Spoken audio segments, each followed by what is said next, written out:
बिस्मिल्लाहिर्रहमानिर्रहीम अस्सलाम वालेकुम। की हाल है भैन भाई? अल्लाह पाक तुहानू खुश रखे, सलामत रखे। जेडे मेरे भैन भरा परदेस ने अल्लाह पाक उन्होंने भी अपनी हिफ्ज़ो अमान च रखे ते हसदा वसदा रखे। मैं अज बना रही हूँ यखनी पुलाव ते मैं तुहाडे नाल इहदी रेसिपी शेयर करन लगी हाँ। मैं 1.5 किलो चावल ले ने कच्ची बासमती दे ते 1 किलो वड्डा गोश्त लिया ते बाकी सारा समान पिया है। मैं सब चीज़ां बनानी हाँ तुहाडे सामने हुण।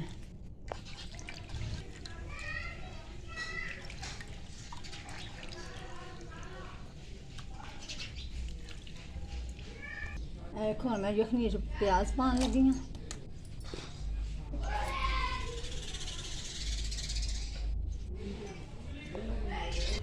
लसन पा दिया,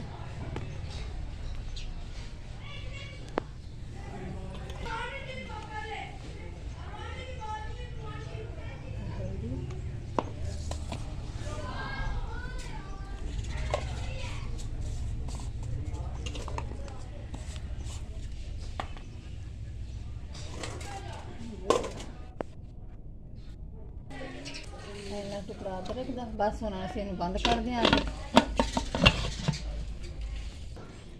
लसन अदरक टमाटर हरियां मिर्चां सब चीज़ां मैं ग्रैंड करन लगी हाँ।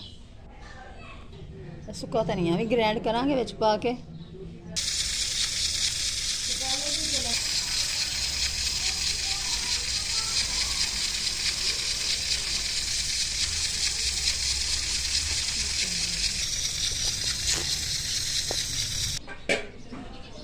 यखनी तैयार हो गई है।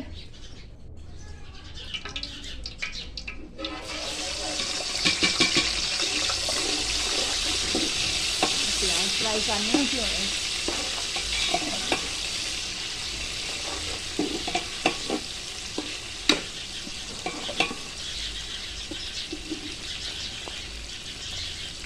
कल को धो के रख देते हैं।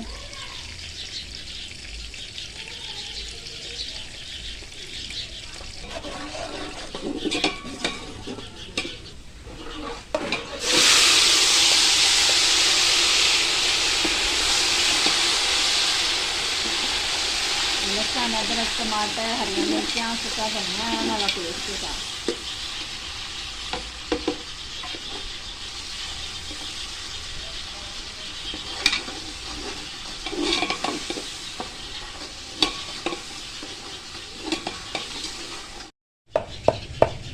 गरम मसाला थोड़ा दादड़ करके ना मोटा मोटा वो पावांगे।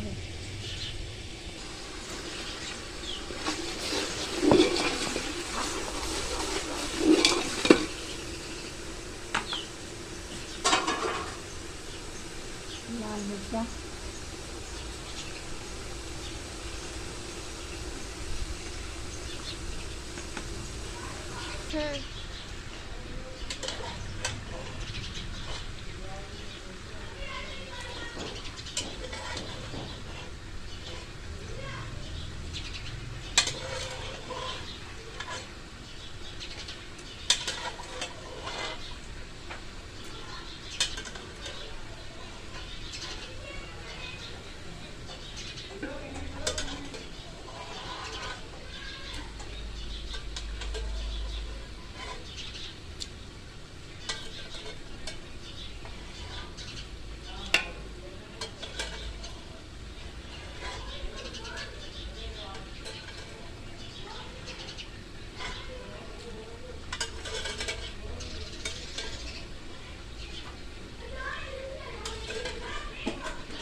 यखनी जो सारा गोश्त काट के ये पा पाने की अच्छी तरह भुनाई करांगे। भुनाई करके फिर असीं चावल पावांगे पानी पा के।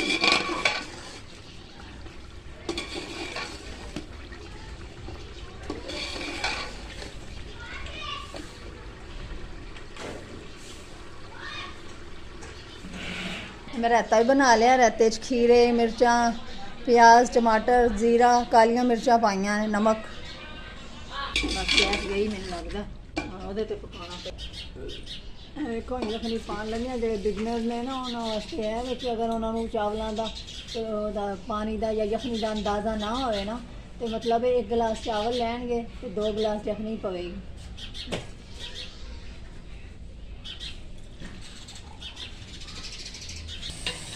यखनी सारी पा दी है, हम रखने उबाला आ जाए तो फिर चावल पाने।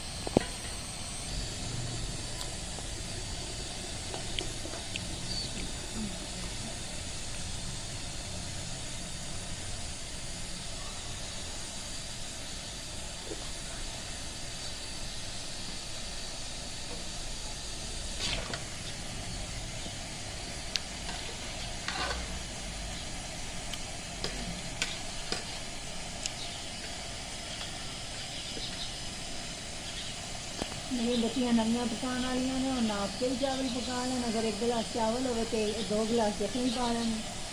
तो वैसे ही जो अगर चावल हों, जिन्ने चावल हों, अगर ना अंदाज़ा हो तो 1 पोटा यानी कि इन्ना कुत्ते पानी या यखनी होनी चाहिए, तो चावल ठीक पक जाते हैं।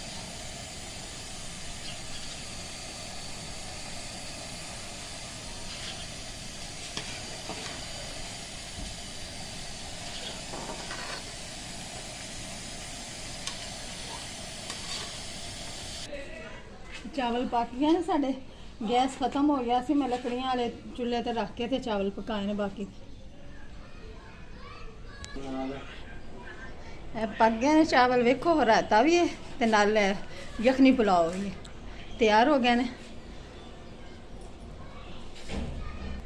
हम ज़्यादा तो ज़्यादा अगर तुहानू साडी रेसिपी ते साडे पसंद आए चैनल दी